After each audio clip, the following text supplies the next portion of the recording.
Welcome to Namibia, a glittering jewel in the crown of the African continent.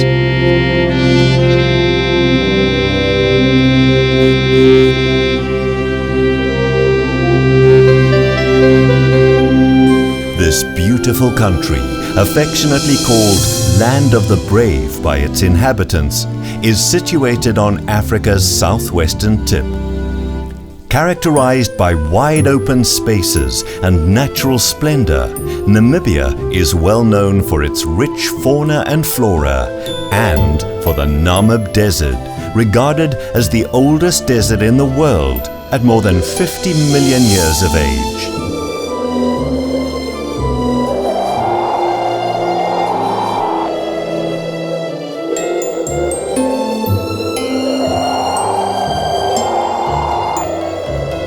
This shifting sea of sand might seem desolate, but wild horses, ostriches and oryx all live here. Look closer, and small reptiles and insects will catch your eye, which is why the Namib is referred to as the living desert.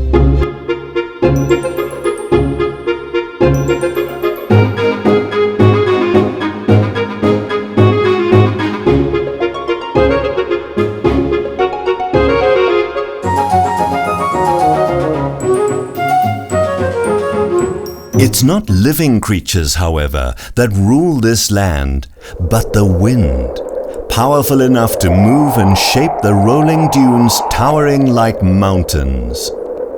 Since time immemorial, mankind has battled nature's elements for dominance, often to no avail, and remnants of this power struggle still remain.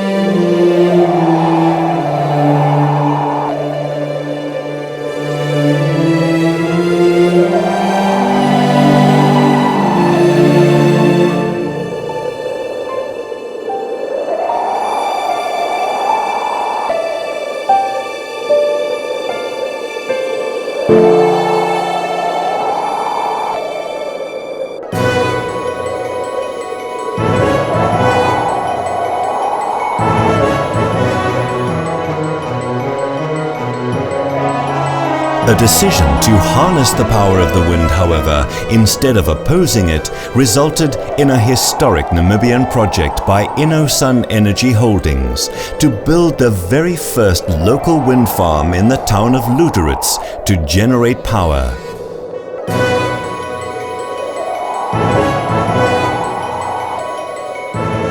It's called Ombepo, which means wind in the Oshivambo language. Innosun Energy Holdings received a license from the Electricity Control Board of Namibia, ECB, to generate electricity using the power of the wind through the ECB's Renewable Energy Feed-in Tariff, or REFIT program. A total of 14 power purchasing agreements were issued to various independent power producers to help increase local energy production within Namibia, therefore reducing the dependence on imports. Innosun Energy Holdings Pty Limited is a company that was founded 9 years ago in Namibia. It is a partnership between Namibian as well as French shareholders. And the core business of this company is to be an independent power producer, which entails the entire turnkey of that industry. All the way from developing a project, any renewable energy project, and then all the way through to final implementation, as well as operating and maintaining the power generation asset into the future. The Ombepo wind farm project required a capital investment of 180 million Namibian dollars, partially procured through a loan from the Development Bank of Namibia. It is owned by Innosun Energy Holdings and the Luderitz Town Council, who also has a 5% stake in the project. In 2013, two gentlemen walked into our offices having a proposal to set up a wind farm. And the Luderitz Town Council, being a council that is willing and ready to do business, was very eager to listen to this proposal, and ultimately the Town Council agreed and resolved to become partners into this joint venture. Ombepo Energy was then created Afterwards, all statutory procedures were done, and then we got the AOK from the government of the Republic of Namibia to start off with this project. Now, wind energy, or wind in Luderitz in general, has always been our source.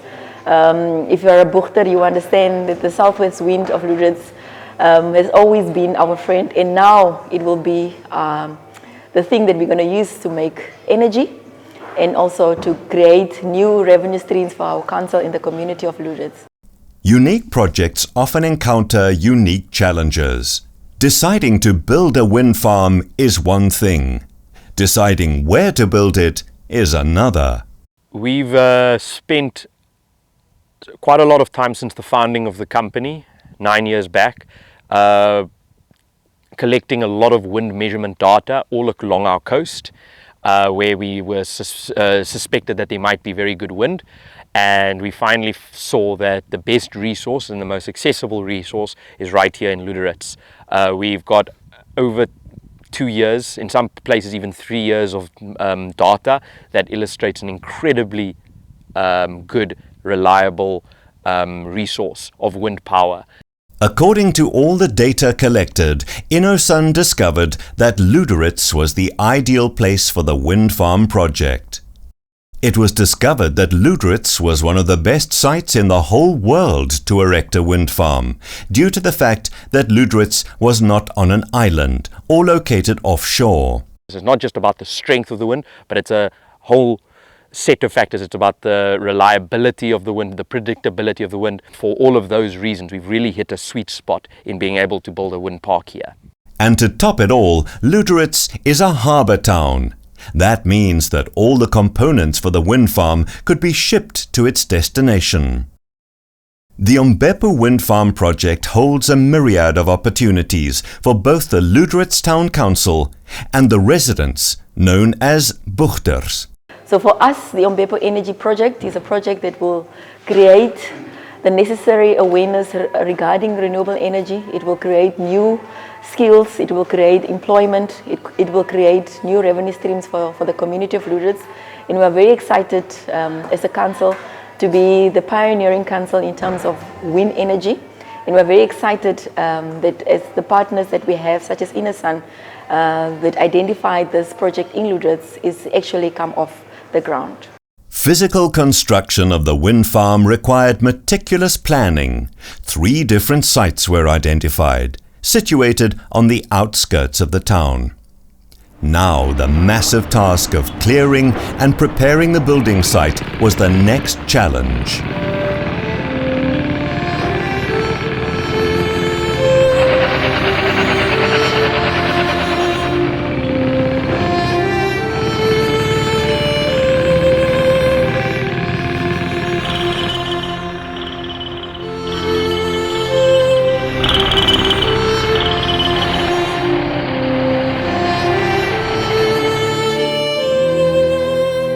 Special access routes had to be created to move equipment up the mountains to the site.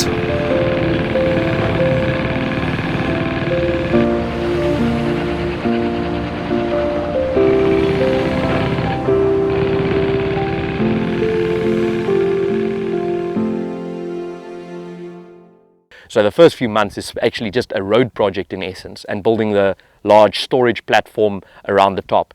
The next step was to build the foundations that will root the tower into the ground, comfortably and safely for the next few decades. And that requires a lot of cement trucks. We've had to actually bring in a batching plant, which is basically a small concrete factory, into Luderitz, and we had to mix our own concrete here on site and drive between 55 and 60 loads of concrete into our foundation here on site. Once the foundations were completed, the focus shifted to the harbour, where all the components which arrived via sea were stored. These massive components needed to be transported onto site. So that required a lot of logistics and very specialized trucks, as well as collaboration with the various roads authorities as well as police inside our town to bring all these components safely to site. In most of those were in abnormal loads. And throughout all these activities, it was as if the wind was trying to oppose all activities, the ongoing battle between nature and human beings. Once the construction components were on site, a massive 750-ton crane, assisted by a 170-ton crane and a 95-ton crane, were brought in to collectively start lifting the wind farm's gigantic components into place.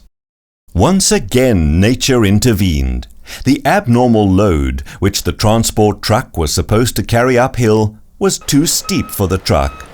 The 750-ton crane was assembled at another area and then driven up by itself to the different sites.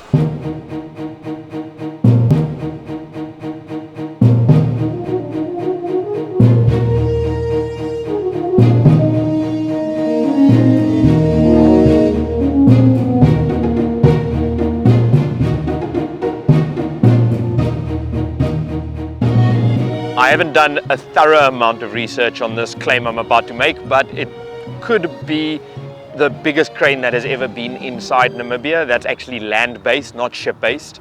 It's a mobile crane, and this is what we'll be using to actually lift the entire wind turbine into place. Just to give you some specs on this crane, it's quite impressive. It's had to come in on 12 separate trucks. So that was quite a logistical effort.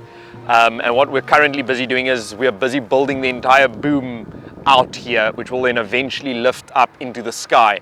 I think at its total height, it'll be standing at 96 meters above the platform on which we are standing right now. If you look at the back of the crane there, you can see a bunch of counterbalances. Each one of those steel blocks is about 10 tons. So just on the back there, we're going to be reaching several hundred tons worth of counterbalance.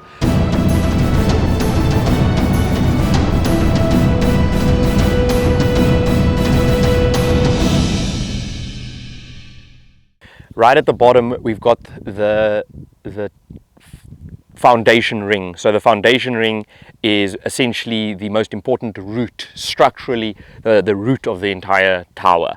The foundation ring is a 14-ton steel cylinder with long spikes sticking out at the sides. It looks like a hedgehog and is cast into 750 tons of concrete, which roots the tower into place.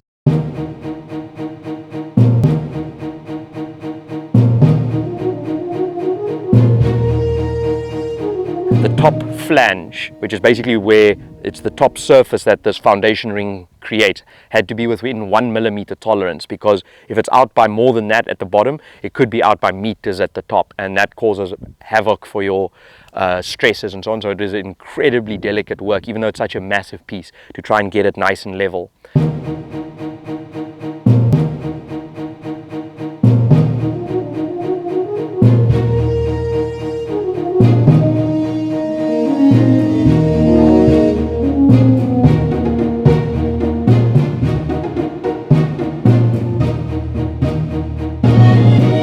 Next on the list to be installed were the tower sections. The tower sections consist of 3 massive cylinders, the first one weighing in at 66 tons with a length of 20 meters. Then the next one is a little bit longer but lighter because it gets narrower and narrower. And finally, all 3 together is 80 meters high, these 3 cylinders together, and that is essentially the tower. And that's also how we access the top of the tower. Inside is not a staircase, actually a ladder. So our operations and maintenance team that's going to have to climb up and down these ladders on a regular basis are going to have to be very fit. At the top of each of the towers is a 24-ton piece of equipment called a nacelle, which contains electronics that, amongst others, determine where the wind is coming from and turns itself towards the wind as it changes for efficiency.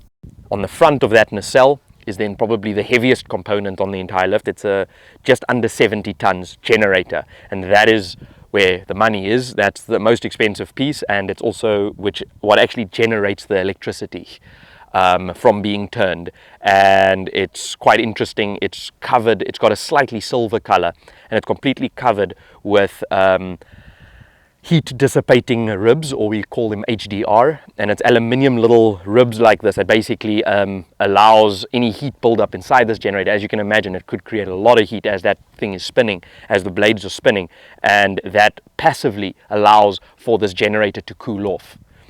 In front of the generator is then basically the final part, is what we call the rotor, and that's a combination of the hub as well as the 3 blades that stick out of the hub. We like to call it on site the Mercedes-Benz sign, if one can just visualize it like that. The Ombepo wind farm project is the first of its kind, and the hubs incorporate the first wind turbine generations in Africa that don't have gearboxes. Inside this hub is a whole bunch of other electronic equipment. For instance, it is the point which allows the blades to pitch, so it swivels slightly, so that your angle from the approaching wind is hitting it just right, so that we can get our speeds just right and generate the most efficient energy possible with whatever the wind speed may be. So we use that instead of a gearbox, because these are also Africa's first, from what we know, disclaimer, but this is the first gearbox-less generator, wind turbines in Africa, and that basically means that a very important point where there is potential failure in a wind turbine in the long term, because often you'll have a wind turbine have problems because its generators, I mean not its generator, its gearbox starts malfunctioning, and that needs to be removed. But because we have actually removed that, the need for a gearbox, we've gotten to a point where we've actually got a much more robust wind turbine going into the future in terms of operations and maintenance. The tower's final components consist of the actual blades around the hubs. Each of the blades weighs 10 tons and is 43 meters long. Once again, these massive blades cannot be lifted unless wind conditions are not 100% favorable. So when we lift that Mercedes-Benz sign, as I was describing it earlier, we have a 20-ton hub in the middle with all those electronic equipment to be able to pitch the blades, as well as the 3 10-ton blades. So it's a 50-ton single lift, but it's also it's about 100 meters of diameter. So it's a very, very delicate lift, and we actually require 2 cranes to be able to do it, so that we make sure that none of the blades touch the ground as we are delicately lifting it and swiveling the blade across like this, so that the bottom of that blade doesn't touch the ground, and that we can release a second crane, take it up and install it against the generator.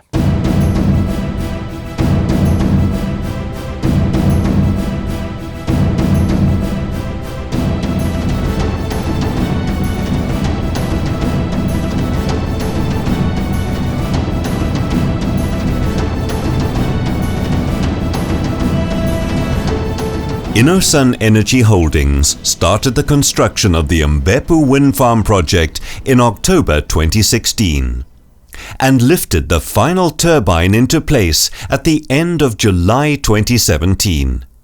It's a feat of engineering that Namibia, as a stakeholder, can be proud of. And it's good for Namibia, and it's good for the climate. It's good for France, because Namibia is going to commit itself with its international commitment to fulfill renewable energy, 70% of renewable energy of the production in the framework of the Paris Agreement. And it was also a very beautiful project. It's a really beautiful project, because it's in partnership with the town council of Luderitz, and it's a very good thing to involve, of course, the population, and the town council, because it will be good for the development of the town. It will be good for the population. It will help to create jobs and to supply power. So it's as I say all the time, it's a win-win-win partnership and project. So I'm so proud today to be able to fulfill my words given to Honorable Ben Amatila, saying that I will do my best in order going in the vision 2030, going to a Namibia fully renewable.